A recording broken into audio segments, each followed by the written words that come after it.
Olá, gente que sente. Sejam todos bem-vindos ao podcast Fala Psi. Aqui no nosso programa, nós falaremos sobre resiliência. É uma conversa franca sobre processos de vida, crescimento, experiências e, acima de tudo, sobre os humanos que estão por trás das personalidades. Meu nome é Rogério Gonçalves e esse podcast é patrocinado pelo Instituto Suassuna.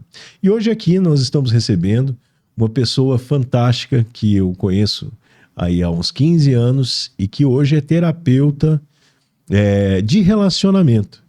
Ela tem um projeto grande, um projeto maravilhoso que também é bastante conhecido, chamado Bem Separadas. Estou recebendo aqui hoje, nos nossos estúdios, Valéria Ruiz. Seja bem-vinda, Valéria. Olá, Rogério. Um prazer enorme para mim estar aqui. Muito obrigada pelo convite. E hoje nós vamos ter um papo aqui super aberto. Como é que você falou? Que eu tenho que ficar com o coração bem mole aí? Um coração cristalino, um coração transparente. Ah, ótimo. Muito obrigada mesmo. Estou bem feliz. Pois é. Valéria, eu te conheço já tem aí uns 15 anos que você está com esse projeto interessantíssimo. Sim. Do Bem Separadas. Valéria é empresária, hoje terapeuta. E nós nos conhecemos numa palestra que eu dei, né? E conversamos por horas e dali em diante eu fiquei muito interessado no projeto, nas suas ideias, nas suas experiências de vida. E hoje está aí, grandona, né? Aparecendo em tudo que é programa de televisão. E para que a gente possa começar a nossa conversa, Valéria, eu queria que você se apresentasse para a gente como a pessoa Valéria Ruiz. Sim. Quem é a Valéria Ruiz? De onde Valéria Ruiz veio? Como é que foram suas experiências de vida que te trouxeram até aqui? E eu vou te interromper de vez em quando, mas... Claro, por favor, Você né? sabe. Até porque com 51 anos tem um tantinho de história aí, né? 51 anos, mas com aparência de 40, né? Mas hoje... A gente ainda recebe isso como elogio, né? Então, obrigada, porque elogio é um beijo na alma. Mas envelhecer é muito bom e a gente tem Faz parte, né, Rogério? Eu acredito que sim. A questão do envelhecimento hoje é visto assim, tem um etarismo muito grande, Sim, né? sim. E hoje a gente sabe que a expectativa de vida é enorme e hoje temos pessoas brilhantes com 80, 90 anos, super ativas ainda, e a gente tem que saber envelhecer com saúde e lucidez. Né? Sem dúvida. Eu costumo brincar, né, que eu falo que eu quero sair no Guinness com uma mulher mais velha que morreu trabalhando com o que ama. Opa. Então, quem sabe eu alcanço isso, né? Eu tenho certeza.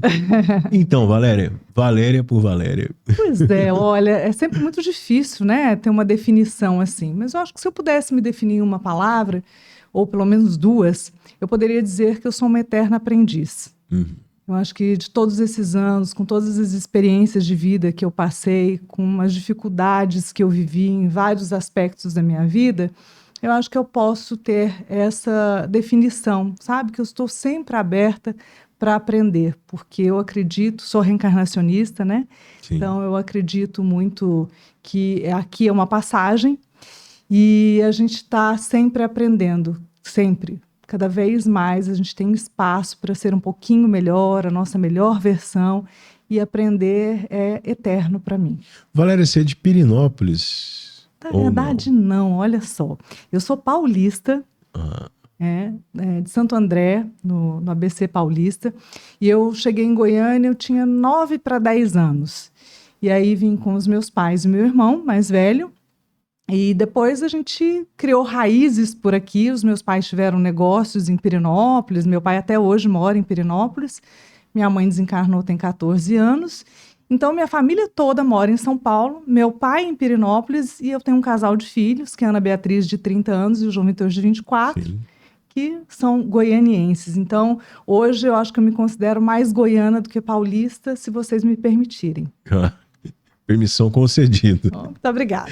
Pois é, Valéria, você começou a falar sobre relacionamentos, né? Eu acho que aí onde, depois que você saiu da indústria, você teve uma indústria de metais, né? Isso. E começou a se interessar pela temática de relacionamentos humanos. E como é que foi isso? Muito Foi a partir de uma decepção? Né? Como é que foi? Eu não sei se pode dizer bem uma decepção, talvez uma oportunidade. Vou te contar um pouquinho, porque aí a gente vai conseguir definir juntos, né? Na verdade, a questão do autoconhecimento sempre foi algo muito potente, assim, dentro de mim e até dentro da minha criação, do meu lar. Acho que por conta da gente vir também de um berço espírita, e lembrando que hoje eu não me considero de nenhuma religião, parece que eu não consigo me encaixar em nenhuma caixinha. Então, eu me intitulo espiritualista, mas eu vim desse berço. E a partir daí, a gente sempre teve muita atenção sobre tudo que a gente fosse fazer. Os meus pais sempre trouxeram essa lembrança para a gente, né, que tem que estar interligado a um propósito, o que nós viemos fazer aqui. Então, era uma família, né, um lar ali meio filosófico, vamos dizer assim, né? Minha criação foi um pouco assim. Então, acho que já dessa base vem essa busca de tentar olhar para dentro e se entender e tudo mais. Acho que começa por aí. Vocês sempre falaram muito abertamente sobre sentimentos dentro da sua casa, né? Sempre, muito. Eu acho que eu tive também um lar muito diferente da minha geração, né? E aí depois, se você quiser explorar um pouquinho isso, a gente pode entrar, porque eu acho que é interessante. Ótimo. Por conta justamente da minha geração, de pessoas de 50 anos, algumas coisas que eu posso te contar aqui em relação à postura dos meus pais, provavelmente você vai ficar surpreso. Mas, enfim, e aí dentro dessa construção, né, de caráter, de formação e tudo que eu tive dentro da minha família, depois eu sempre empreendi, porque também vim de um lar empreendedor. E aí, quando eu estava mais ou menos em 2012, eu comecei a fazer algumas formações e tal, apesar de sempre estudar. E em 2012 eu também me separei de um casamento de 19 anos. Eu acho que aí talvez venha o seu gancho de uma decepção, né? Mas eu não costumo dizer decepção não, sabe, Rogério? Porque foram bons 19 anos. Talvez nos 2 últimos anos não tenha sido tão bom assim, né? Mas também não foram ruins. Talvez nos 2 últimos anos eu comecei a perceber que já não estava mais fazendo sentido aquela relação para mim. Certo. Mas até foi muito desafiador, porque dentro dos padrões normais da sociedade, eu não tinha, entre aspas, aqui, motivos para me separar. Né? Porque a gente não tinha grandes brigas, que eu saiba, não houve traição. Né? Do meu lado eu tenho certeza, do lado dele que eu tenha sabido não. Que não. Né? Então, assim, você entender que você se desconectou de um parceiro que você escolheu e que talvez você não queira mais estar a vida toda ao lado desse parceiro, socialmente ainda é muito difícil. Ainda mais sei lá, já tem 11 anos que eu me separei. Então, foi desafiador, não foi fácil. Eu acho que ninguém casa para se separar, independente de crenças religiosas. Eu não tinha uma crença religiosa com isso, mas, assim, eu tinha meio que uma fantasia, um castelo formado ali, né? Que eu também queria repetir um padrão que eu via na minha casa, porque os meus pais tinham uma relação muito legal e feliz. E aí, então, talvez, não sei se eu te respondi, mas eu acho que não foi por uma decepção, mas por um olhar. E acho que vem muito de uma coragem, né? Sim. De, apesar de todas as dificuldades e ir contra algo social que pesa muito, ainda assim eu consegui ter essa clareza. E a partir das dores dessa separação, pelo sofrimento que talvez você tenha passado e a compreensão de que outras mulheres passavam pelo que você também passou, né? De se desvincular de um relacionamento tão longevo, se desvincular de uma história construída, de sonhos interrompidos muitas vezes, você decidiu começar com um projeto bem separadas. Sim, foi a partir daí. Mas o mais interessante, talvez, que me despertou, né, para o projeto, eu acho que teve 2 lados, assim. Por conta da minha veia empreendedora. Sim, né? Você viu aí uma oportunidade. Uma oportunidade, inclusive, de olhar isso como negócio. Até porque também uma outra coisa que aqui no Brasil a gente ainda não entendeu muito bem sobre o que é um negócio social. Sim. Né? Depois que eu participei do Social Good Brasil, que foi um projeto lindo que eu passei, né? Tinha uma classificação lá, e foi muito legal, porque foi uma virada de chave para mim, para olhar para negócios, para o lado de empreender. Mas, enfim, além disso, eu fiquei muito surpresa das pessoas me abordarem e virem assim, olha, parece que você está tão bem, sabe? A surpresa das pessoas, eu acho que foi o que mais me incentivou, e não a minha dor. Entende? Entendo. Porque, assim, não que eu não tenha sofrido, sofri pra caramba. Na época emagreci 8 quilos, chorei muito. Eu falo que eu não chutei balde. Eu fiquei 2 anos, assim, sabe, decantando e tirando todas as possibilidades para dizer assim, olha, isso aqui eu não tentei. E aí, então, eu poderia me arrepender por não ter tentado todas as coisas que eu via que estavam dentro das minhas possibilidades. Perfeito. Né? Nesses 2 últimos anos de relacionamento, Isso. você tentou de tudo para ficar junto. Terapia de casal, separamos sociedade que a gente tinha. Bom, fizemos de tudo que estava dentro do nosso alcance, né? Tanto eu quanto ele, porque aí não é uma via de mão dupla, né? Os dois, né? Sim. Tentando. E aí, então, eu vi que realmente é porque a gente tinha se desconectado. E nesse momento, né? então, foi o mais saudável a se fazer, foi Isso. você... Mas vocês aí, dois. nesse processo todo, né? Hoje eu falo assim com tranquilidade, né? Mas esse processo todo é como você falou, a gente se depara com um castelo desmoronando, né? Então, uma série de ilusões até que a gente Sim. tem em relação a coisas que hoje eu vejo que, puxa, que bobagem, é tanto uma construção que às vezes a gente faz por padrões Sim. e que não é verdadeiramente o que traz felicidade. Até uma coisa que eu falo muito mesmo, até no meu trabalho, né? O quanto a gente vive em função de atender as expectativas dos outros e de fora e esquece de atender as expectativas da própria alma. Sim. Né?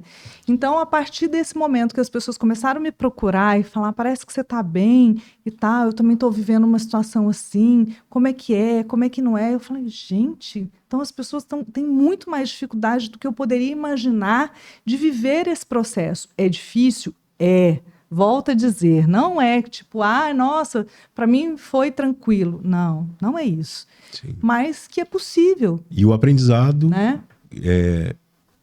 Eu gosto muito de uma frase, se não me engano, do Mandela. Ele fala que nunca perde. Dele mesmo. Ou ele ganha, ou ele aprende. Então, mesmo com nossas perdas, Sim. nós aprendemos, né? E você teve a capacidade de ter essa resiliência e a compreensão de filtrar os aprendizados, né? E utilizar esses aprendizados também como uma possibilidade de mostrar para as outras pessoas que existe um caminho para ser feliz depois do fim, né, de um relacionamento. Sim. Até porque, né, Rogério, 2 coisas. Primeiro, quando você fala em resiliência, né, que eu vi até você apresentando o programa, esses dias eu estava pensando a respeito dessa palavra, né? Eu não sei se eu concordo 100% com ela, sabe? Porque, na verdade, a resiliência vem da física, né? Sim. E aí você volta para o mesmo estado, né? A capacidade de não se deformar tanto. Não se deformar tanto. Na verdade, nem é voltar para o mesmo estado. Porque né? é justamente isso que eu ia dizer, assim, porque eu acho que eu não voltei para o mesmo estado. Você sabe? voltou melhor, né? Você cresceu. Eu acho que a gente volta diferente, porque Sim. você cresce, você aprende, né? E aí, essa questão, que é uma frase que você sempre me ouviu falar, né? Que fechar ciclos não é fracasso, né? A gente tem que aprender a se preparar para fechar e abrir novos e lindos ciclos na nossa vida. Sim. Isso, falando em relacionamento, não significa necessariamente ter um novo parceiro amoroso. Né? Eu acho que isso é um ponto bem legal para a gente falar aqui. E é um ponto muito importante, porque hoje, na contemporaneidade, né, a modernidade líquida, as pessoas elas vivem relacionamentos superficiais, meio que para tapar buracos emocionais. Eu digo, e além dos buracos emocionais, né, tem pessoas que mantêm relacionamentos somente para prazer. Então, prazeres imediatos. Prazeres né? imediatos, sim. São prazeres imediatos, prazeres egoístas, talvez até narcisistas, né? De viver por momentos. Hedonismo.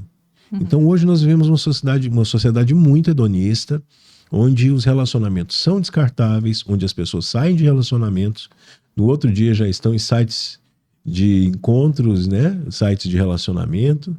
E aí, justamente para tentar manter o coração quentinho, mesmo que seja por alguns minutos, um encontro fortuito, coisas assim. Você falou para mim que depois da separação, você demorou para voltar a se relacionar, porque você estava se organizando. Na verdade, assim, eu não demorei para voltar a me relacionar. Porque as coisas nem sempre é como a gente programa, né? Aham. Porque na cabeça da gente, a gente faz assim, um cronograma do que é o melhor cenário. Sim. Que bobagem! Um dos aprendizados que eu tive na vida, que eu não tenho controle de absolutamente nada, né? E aprendi isso de uma forma muito dura.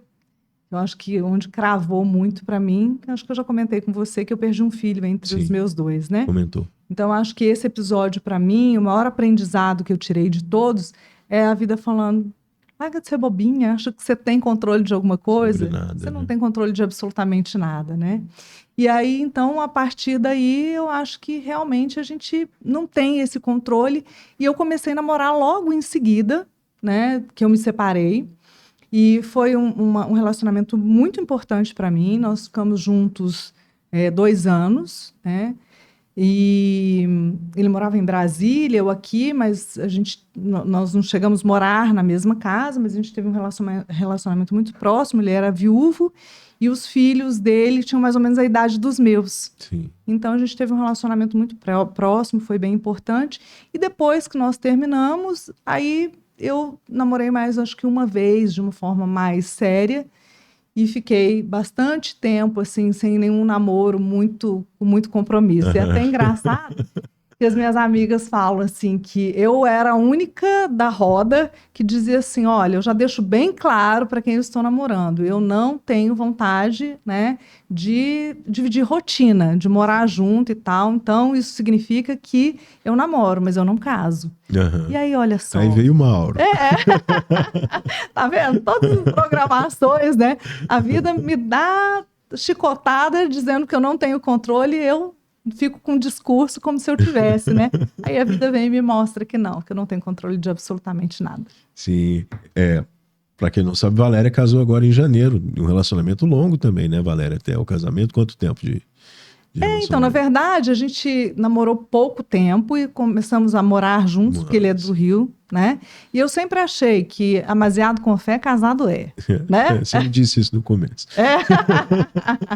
E a gente morava juntos, não pensávamos, assim, de fazer nenhuma cerimônia. Então, eu considero que eu tô casada com ele há 4 anos. Ah, sim. Mas a gente resolveu fazer uma cerimônia e quem celebrou a nossa cerimônia foi uma amiga minha que nós estudamos filosofia juntas e é uma pessoa queridíssima e foi uma coisa muito intimista para 40 pessoas, mas assim, com muitos significados, que foi uma marca muito linda e acho que super valeu a pena ter feito esse movimento. Sim. A gente ficou bem feliz. Então, a pessoa pode ser bem separada e pode ser bem casada também, né? Exatamente.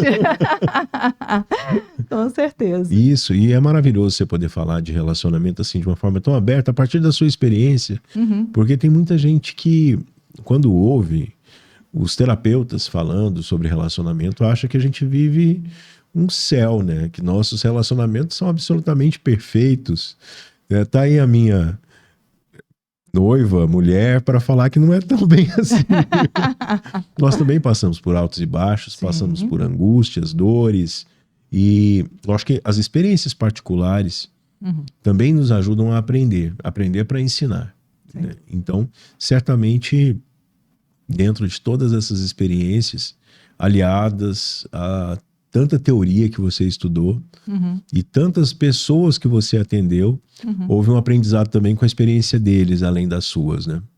Sem dúvida nenhuma, né? Eu acho que para a gente ter empatia, né, verdadeiramente, que não é também só se colocar no lugar do outro, né, estar com o outro, a empatia, mas assim, por esse lado da empatia, de você conseguir se colocar do lado do outro, no lugar do outro, aliás, eu acho que com certeza a experiência pessoal faz toda a diferença. Né, eu acredito que um bom terapeuta já passou por boas dores. Não, sem dúvida. Não, e se a gente não está aberto a ter vulnerabilidade para poder curar as próprias feridas e achar que nós não temos sombras. Se eu não me engano, foi Jung. Que disse, né? Sim. Se a gente dá as costas para as sombras, elas pegam a gente pelas costas, né? Então vamos olhar as sombras de frente, né? Mas o problema de olhar para o abismo é que ele olha de volta para você, né? Você gosta de filosofia. Pois então, o mito de Quiron, né? O mito do curador ferido. Sim. Né? E depois, quem tiver interesse, procure aí na internet o mito de Quiron, que é muito interessante. É um semideus que ele só conseguiu entender a dor do outro depois que ele sofreu uma dor lancinante e eterna, porque é um semideus, uma pessoa ia viver para sempre com aquela dor. A partir daí a gente entende a dor do outro.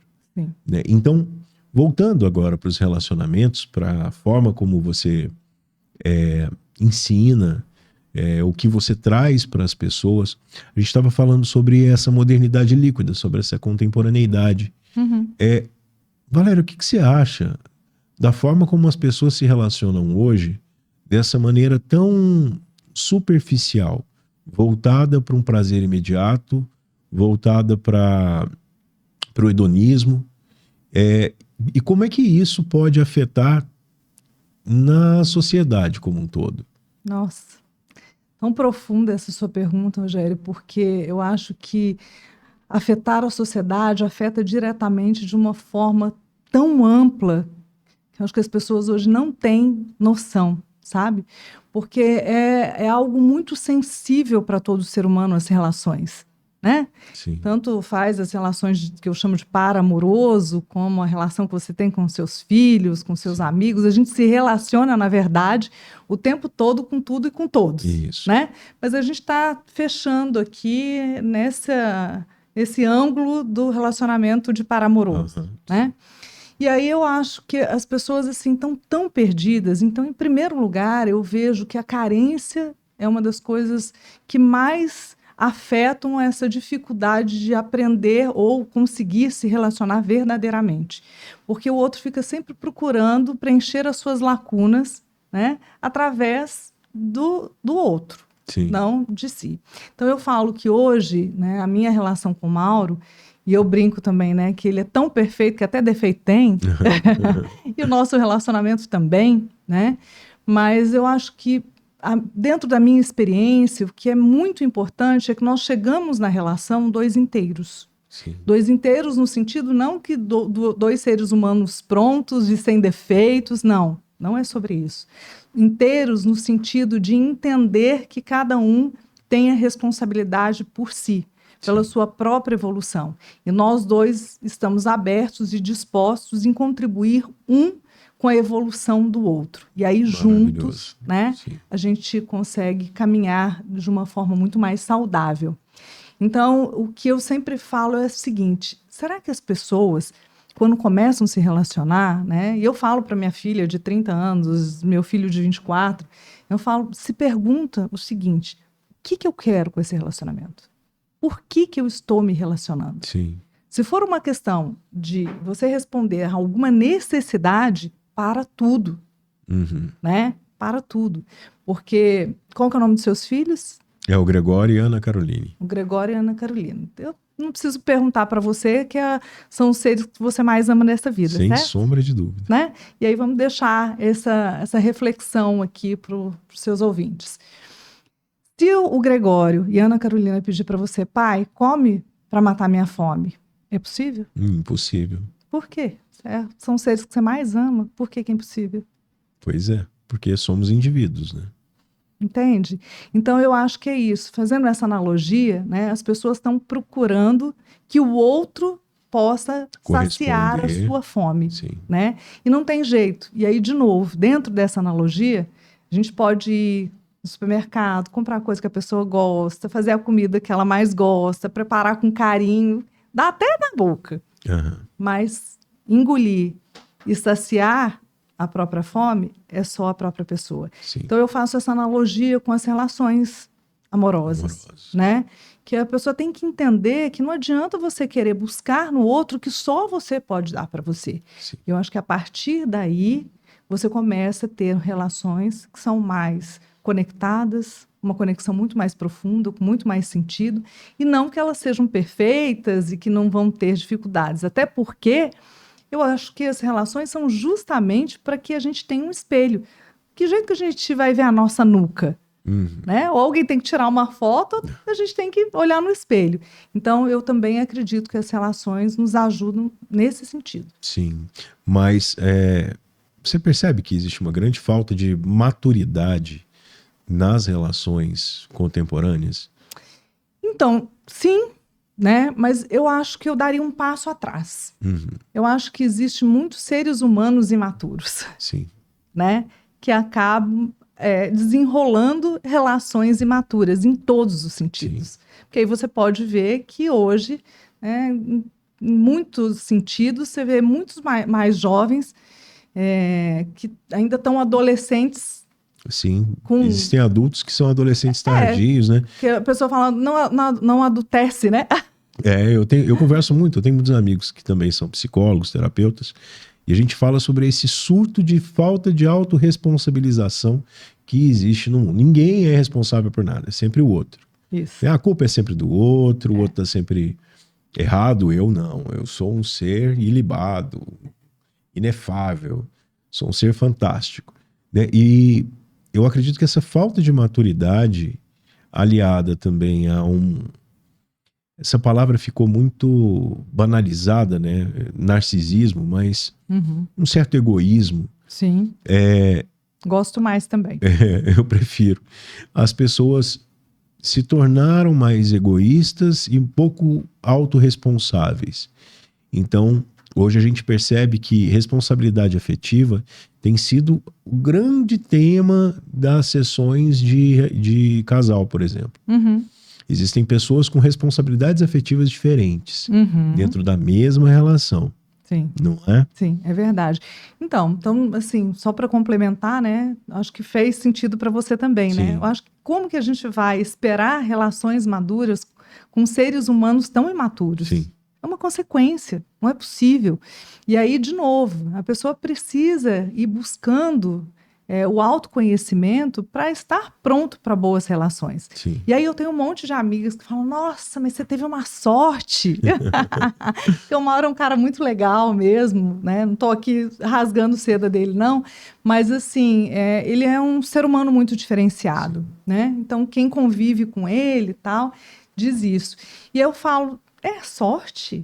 Né? Ou será que... eu estava tão preparada para aproveitar a oportunidade de conhecê-lo e ser também uma pessoa inteira para que nós pudéssemos nos conectar, né? Exato, porque eu acredito muito em energia, né, Rogério? Eu acredito que você também. Sim. Né? Então, assim, é igual a rádio, né? A gente, a gente tem que estar na mesma sintonia. Na mesma sintonia, na mesma frequência, né? Então, como que você quer sintonizar uma frequência da qual você não está? Sim. Não é possível. Então, assim, não é sorte, gente. É você estar disposto a olhar para as suas dores, para as suas feridas, para as suas sombras, sabe? Olhar para dentro mesmo, se vulnerabilizar, ter coragem. E aí você vai elevando a sua frequência vibratória para que você sintonize com outras pessoas que também estão dispostas a fazer o mesmo. Sim. E vai estar na mesma frequência que você. Pelo menos eu penso assim. Dispostas a falarem sobre os próprios sentimentos também, né? Sim. Porque são pessoas muito blindadas, né? Hoje eu percebo que muitos relacionamentos passam por problemas de comunicação. Total. E se blindam afetivamente para não demonstrar fragilidade para o outro. Sim. E assim se desumanizam. Eu sempre falo para os meus pacientes, para os casais que eu atendo, a gente tem que aprender a dar notícia do que a gente sente, de como a gente se sente. Ao invés de acusar o outro, a gente fala, quando você faz isso, eu me sinto assim. Comunicação não violenta, né? Quando você deixa a tampa da privada levantada, eu me sinto assim. Quando você sai com os seus amigos e não fala que horas vai chegar, eu me sinto assim. Então, dar notícia de como se sente sem acusar. E as pessoas falam muito pouco sobre o que sentem e muitas vezes acusam o outro de coisas que o outro sequer sabe. Eu não sei o que eu causo no outro. Sim. Se eu não ouvir do outro, isso se torna um campo totalmente desconhecido para mim. Sem dúvida. Então, dentro do que a gente estava falando, para que haja essa conexão, essa sintonia, essa frequência vibratória, o diálogo, ele é essencial, mas um diálogo onde se fale de sentimento. Sim. Não somente das coisas, né, Valéria? Ótimo. Eu trabalho muito também com a comunicação não violenta, né? E eu falo que, assim, a gente não foi ensinado a se comunicar. A gente simplesmente fala, mas falar é muito diferente do que ter uma comunicação Sim. afetiva e efetiva, Sim. né? E outra coisa que eu vejo também, Rogério, se você me permite, eu vejo muita competição, às Sim. vezes, principalmente em casais jovens, né, quando estão assim desenvolvendo a sua vida profissional e eles nem percebem. E eu tenho sentido que não há lugar para o amor e para a competição. Aonde há competição, não cabe amor. Sim. Concorda? É aquela metáfora do jogo de tênis e do jogo de frescobol, né? Também faz muito sentido, né? Sim. O cara não fica jogando com o erro do outro, né? Exatamente. É um tentando não deixar a bolinha cair. Porque aí é divertido. Porque aí é divertido, exatamente isso. Exatamente. A gente jogar para um lugar onde o outro também domine, né? Sim, sim. Isso é E eu maravilhoso. vejo assim muita competição e as pessoas não percebem, né? E aí eu tenho feito algumas leituras, Bell Hooks, você conhece? Não. Não, maravilhosa, assim. Tem pouco tempo também que eu acessei a leitura dela e ela que me inspirou muito a ter essa percepção e esse olhar, sabe? De que de fato, se você for observar, né, não tem lugar para as duas coisas, né? Competição e amor. Onde tem competição, não cabe o amor. Não cabe o amor. Muito bem. A gente estava falando sobre experiências infantis e como os pais influenciam na forma como a gente vê os relacionamentos no começo da nossa conversa. E você citou que viveu num lar bem diferente. Um lar onde o lúdico era muito importante, a arte era muito importante, a filosofia também. Sim. Isso influenciou na sua escolha, ou nas suas escolhas de relacionamento? E de que forma isso influenciou? Com certeza influenciou. Mas assim, eu acho que eu posso dizer que mais para o lado da minha mãe, é minha mãe que tinha muito esse lado, eu acho que meu pai também foi aprendendo com ela, né? Mas aí dentro desse lar foi essa sensação que eu tinha. E é até interessante, né? Porque você falar como a gente percebe quando criança, e hoje eu também vejo quantas ilusões que eu tinha, né? E quantas fantasias eu criei e que hoje, como uma mulher adulta, madura, eu vejo que foram fantasias. Que também o relacionamento dos meus pais não era tão perfeito assim. Mágico quanto você via na época. Quanto eu achava. E até pouco tempo atrás, tá? Eu consegui enxergar isso muito lá na minha maturidade, né? Sim. Mas com certeza eu acredito que isso influencia. Primeiro, um ambiente tranquilo, né? E você perceber respeito, amor, boa vontade, eu acho que isso é uma das coisas que mais influenciam. Mas quando eu falo que eu acredito que a minha criação foi bem fora da caixinha, assim, né? Porque, para a minha geração, a forma que os meus pais sempre se portaram, tipo, vamos dizer assim, nós somos um casal de filhos. Eu tenho um irmão que é 3 anos mais velho que eu. Mas lá em casa a gente não teve educação diferente por conta de gênero. Ah, ótimo. Entende? Sim. Então, meu pai chamava meu irmão para conversar sobre sexo e eu também. Então, tipo, conversar com um homem sobre sexo e eu não participava. Não, eu também participava. Meu pai dizia assim, olha, não vai casar sem transar. Agora pensa. Olha só. Né? Não é diferente? É bem diferente. Né? Ele falava, pode ser que você não se sinta bem com esse parceiro sexualmente, né? E isso pode realmente atrapalhar completamente a sua relação para o resto da vida. Então, presta atenção, veja, porque isso é uma parte importante da relação. Então, eu ouvia isso na minha casa. Hoje eu estou terminando uma formação em sexologia e, assim, percebi nesses quase 3 anos dessa formação que eu achava que eu tinha tido alguma educação sexual e também não tive, né? Mas ainda assim, mesmo de não ter tido educação sexual, que hoje eu vejo que ainda não existe e que seria muito importante que fosse implementado, mas ainda assim eu tive um acesso diferente da grande maioria. Com certeza. Da minha idade. Pelo que você falou, sim.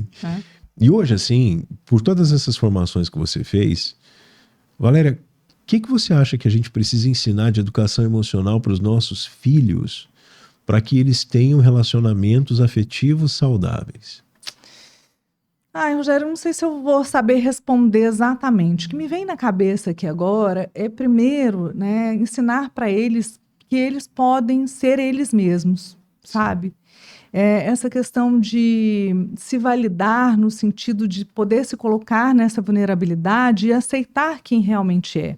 Eu acho que, claro, que não no ponto de você se paralisar, né? Tipo, virar a síndrome de Gabriela, né?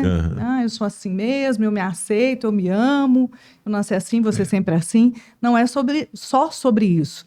É entender que sim, eu preciso me conhecer, entender quem eu sou, aceitar quem eu sou com a minha luz, com a minha sombra, mas estar disposto a sempre estar em movimento para transmutar as minhas sombras nas minhas luzes. Sim, porque quando a gente escuta os coaches falando, coaches de relacionamento falando, que as pessoas têm que se aceitar como são, se impor da maneira que elas são, às vezes pode gerar uma certa confusão, justamente nesse sentido, de que a pessoa se paralise na forma como ela se vê, ou com os aprendizados que ela teve, me aceite desse jeito. Só que ela própria não está fazendo nada para tentar crescer, evoluir, melhorar enquanto pessoa, melhorar nesse sentido de autorresponsabilização e coisas semelhantes a essa. Sim. Então, viver de uma forma autêntica não é só vamos ligar o piloto automático e aceite quem quiser. Não é apertar o botãozinho de foda-se, não né? Eu acho que passa muito por isso, de autoconhecimento e de psicoeducação, né? Sim. Todo mundo precisa de psicoeducação. Eu acho, fica aqui uma proposta que a gente tenha nas escolas aula de educação emocional. Vamos pensar nisso como um projeto. Porque hoje a gente é educado até financeiramente, mas emocionalmente não. Nada. Então, e dependemos de, muitas vezes, numa educação de lares, onde as pessoas estão completamente despreparadas afetivamente. Né? Surgiram escolas de paz e tudo, mas eu acredito que para que nossas relações sejam saudáveis, não apenas o exemplo de nossos pais, mas eu acredito sim que a gente precisa aprender a lidar com emoções. Conhecer as emoções, identificá-las, para que a gente possa ter relacionamentos saudáveis. E é muito na tentativa e erro, né, Valéria? Sim. Eu acho que sim, na tentativa e erro. E, assim, só abrindo um parênteses aqui, eu costumo falar para as pessoas que me procuram, porque eu criei a minha própria metodologia, porque não tenho formação em psicologia, então eu faço uma abordagem, né, da qual eu desenvolvi, que atendo há mais de 10 anos, mas eu falo, eu dou colo, mas ali, para quem está comigo, é muito mais para quem procura cura do que colo. Sim. Né? Justamente por esse olhar, que não é só acolhimento, a gente precisa se acolher, mas a gente precisa buscar a cura. E para buscar a cura, a gente precisa se colocar em movimento, se autorresponsabilizando sobre o nosso... E às vezes cura dói. Nossa, dói muito. Né? O famoso metiolate, né? Das antigas. Exatamente. Dói muito. E aí, a hora que você falou, né, sobre o nosso próprio exemplo, é isso? Não, tentativa e erro, né? Eu disse que sim, mas eu queria ainda fazer mais um ponto aqui, né? Eu acredito também, eu tenho percebido, Rogério, eu não sei se isso vai fazer sentido para você, mas eu tenho percebido que as pessoas tratam os relacionamentos amorosos de uma forma muito automática e instintiva. Mas que sim, que nós temos ferramentas que são simples e extremamente eficazes, que elas podem ser aplicadas, aprendidas, e isso pode mudar o jogo. É isso que é psicoeducação, né? Sim. Então não é só tentativa e erro no automático, no instintivo. Não, é possível sim. Então, buscar informação, buscar leitura, buscar principalmente terapia. Sim, né? Nós temos algumas possibilidades. Temos várias ferramentas. A coisa não é assim tão aleatória, não, né? Não mesmo. Porque se for na aleatoriedade, perdão, realmente o risco de dar errado é muito maior, né? Sim. Você já fez terapia, Valéria? Claro, e faço até hoje, né? Eu acho que não tem como a gente fugir. E assim, interessante que eu nunca tive aquela ideia que ainda algumas pessoas têm de tipo, não sou doido, né? Para fazer terapia. Isso eu nunca tive. Mas eu tive, assim, prioridades, né?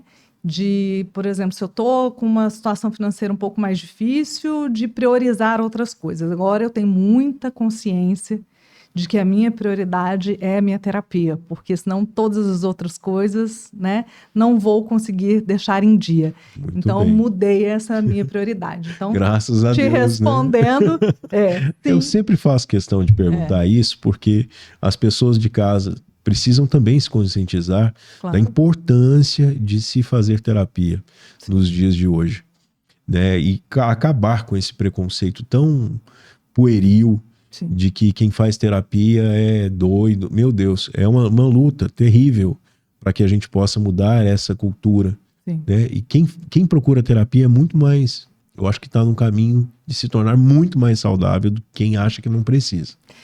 Posso falar uma coisinha aqui que eu lembrei, Claro. achei interessante, né? Esses dias minha filha com as amigas dela e tal, falando sobre algumas possibilidades de relacionamentos que estão solteiras e tal, né? E aí elas, olha, nossa exigência hoje é que o cara seja terapeutizado.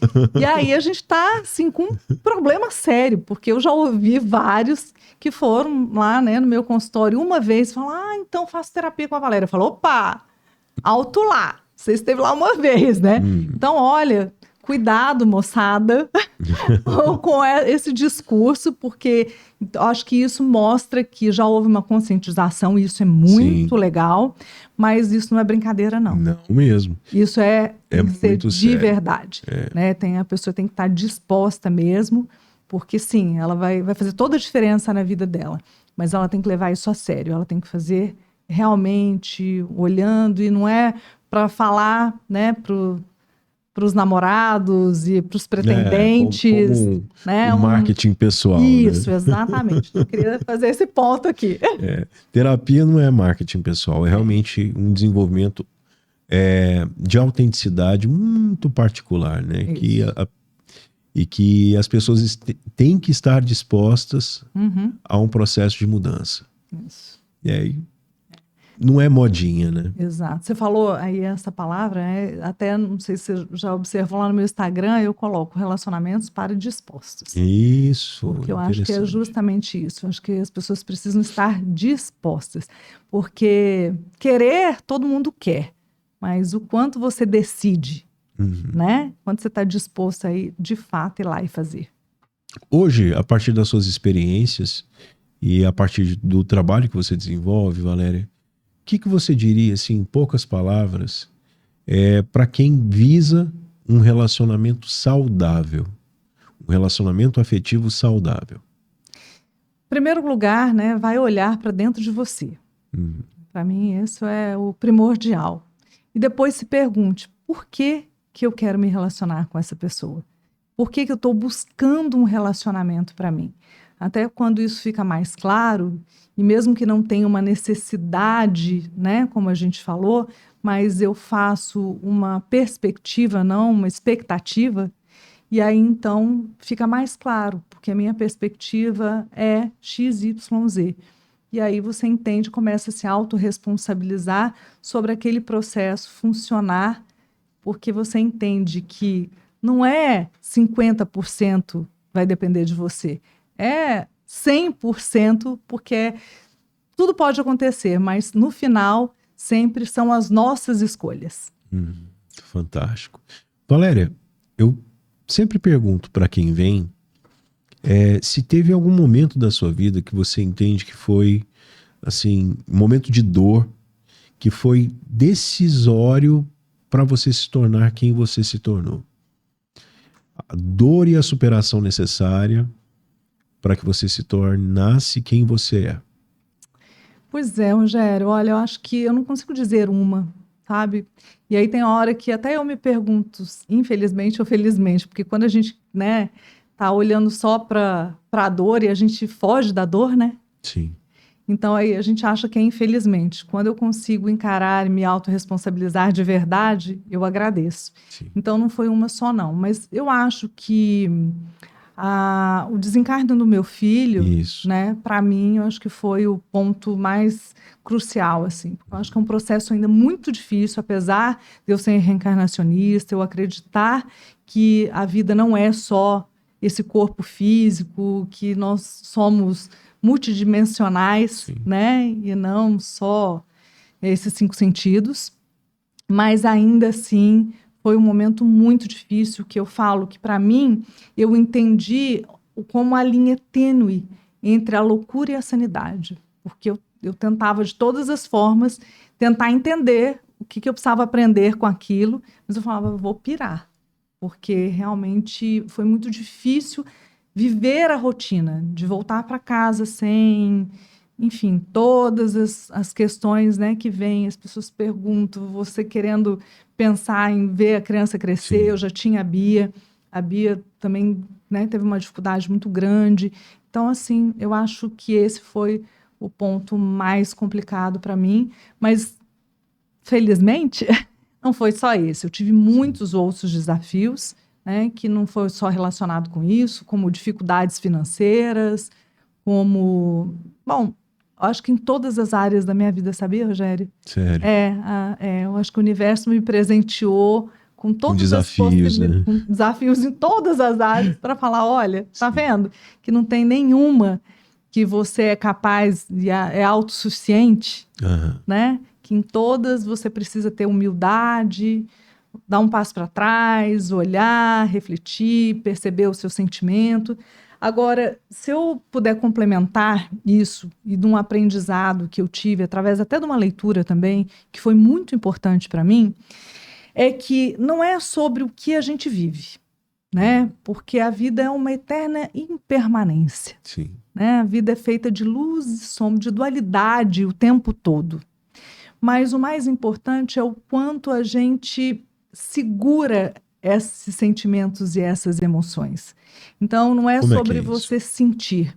Tudo bem de você sentir. Uhum. Sentir faz parte, é importante você saber sentir, mas não ficar segurando isso por longo tempo ou para o resto da vida.